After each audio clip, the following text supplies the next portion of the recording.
What's up LEGO fans, it's LEGO Man Cam, and today we're going to be continuing on with part 4 in our series of taking a look at forgotten LEGO Star Wars sets, as you guys seem to love these types of videos so much. Firstly, a massive thank you to everyone for all the comments on the last few videos, and thank you for sending in so many forgotten set submissions.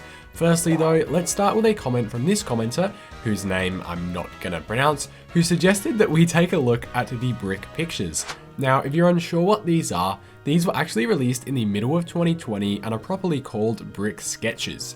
These were an experimental line of sets LEGO released throughout 2020 and 2021 and took iconic characters and built small portraits of them out of LEGO. There were 2 LEGO Star Wars ones released, those being a First Order Stormtrooper and BB-8. I think these actually look pretty nice. They're a great representation of the characters and are instantly recognizable, and I think the First Order Stormtrooper perfectly captures the helmet design much better than the Brickhead's Captain Phasma does for sure. However, these sets retailed for $17 each, which were just too high. I think if they were 10, they would be great. Perhaps a more displayable alternative to Brickheads to be able to capture some characters that just don't really work in that form. Overall, the entire line of brick sketches only ever received 8 sets and were all released in 2020 and retired by the end of 2021. Obviously, this has led to these sets being forgotten. Next up, thanks to commenters Hoarder66 and Yay Things, we have set 75180, the Rathtar Escape from The Force Awakens. This set retailed for $80 and included 5 minifigures and 836 pieces, and depicted the scene where we're introduced to Han and Chewie as they escape the Rathars on board their giant ship. The figures in this set are all pretty nice, and it's great to have another older Han as well as Chewie, but most importantly, we get Balak T and the Guavian Death Gang figures, who look so great with their special molded heads. They only ever appeared in this set and the advent calendar from 2018. Overall, this set's build is the reason why it's super forgettable. Firstly, the main structure itself just looks really bare bones and not displayable at all. It includes all the features you'd want from this set: the gangway, a closing door, an underground tunnel, as well as a Rathtar enclosure, but the set is just so small and looks very clunky from the outside. The Technic beams and frames never really look great to me, and I think that's pretty evident in this set. Following this, the 2 Rathtar builds themselves don't look great at all. First, they're super small, relying on being brick built, and they're barely taller than a minifigure, making them look like small sort of minions rather than the large imposing monsters. I think had we just gotten one in the set that was much larger and molded, it would have made for a much better creature, and one that could actually fit a minifigure inside of it, like in the movie where dozens of Death Gang members get eaten. This set also suffers from a poor release time, as it came out during the middle of 2017, sandwiched between Rogue One and The Last Jedi, meaning that not too many people were still focused on The Force Awakens at the time, which is of course where this set comes from. Next up, while creating my 2018 LEGO Star Wars video, I stumbled upon this set which I'd totally forgotten existed, and this is the Imperial Landing Craft from 2018. Now this set is a direct remake of a set from 2007 and features 636 pieces and 5 minifigures for $90.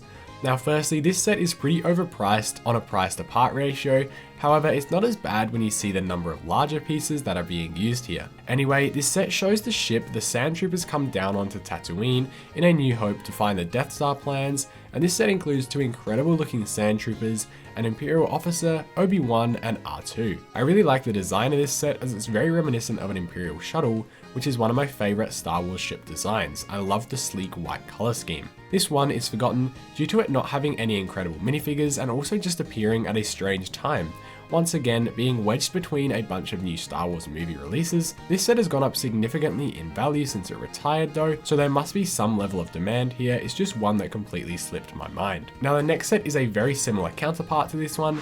This is the Mos Eisley Cantina. Now you're probably unaware of there ever being a Mos Eisley Cantina in 2018, but yes, this set released in January with 4 minifigures, 376 pieces, for $40. It's very similar to the set from 2004, however this one swaps out the Landspeeder and Dewback for an Urbricken 9000 pod, which only ever briefly appeared in some background shots, but it's cool to get nonetheless.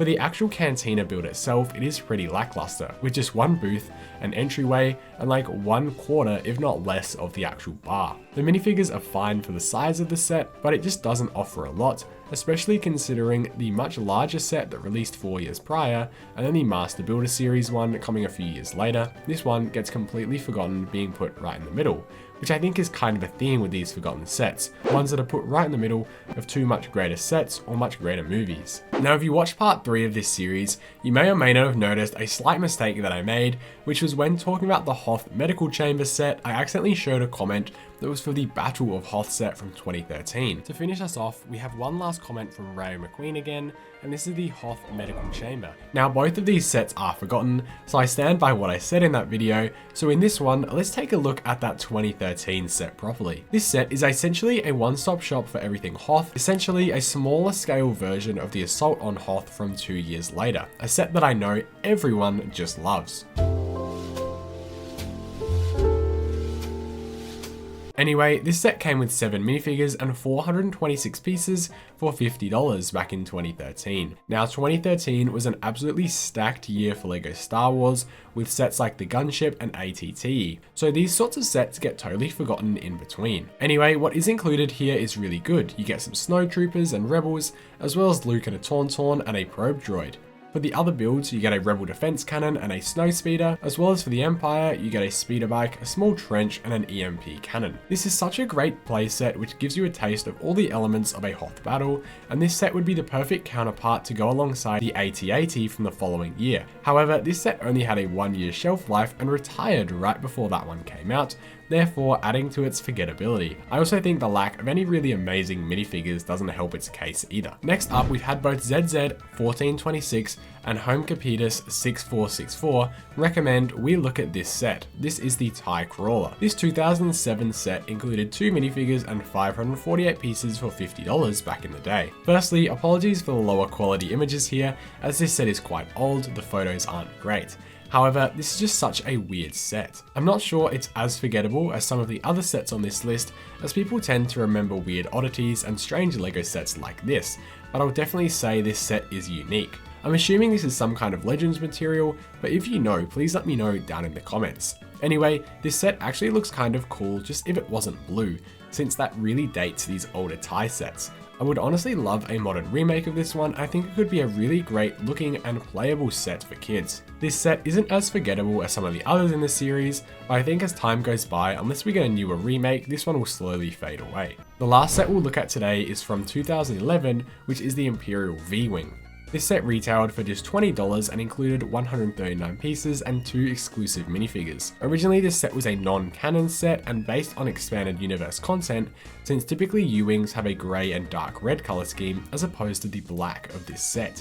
However, I much prefer this one as it looks much more menacing and sleek and a real Imperial looking ship. The minifigures are great here. The silver astromech looks phenomenal, and the pilot has a really interesting recolor of the clone pilot helmet in black, which works really well to show the white eyes on the minifigure head. This is the only rendition of this ship we've had, as both the other two have been Revenge of the Sith based. This ship is certainly due for a remake, but I don't see it happening anytime soon, as it would more likely be the canon dark red coloured one anyway, with the Revenge of the Sith anniversary coming up. Overall, this set just gets forgotten because of its limited source material, but it's still a really great set otherwise. Comment below any more forgotten sets and I might make a part 5 if we can think of enough. If you enjoyed, please leave a like and subscribe, and I'll see you in the next one. I'm not sure it's as forgettable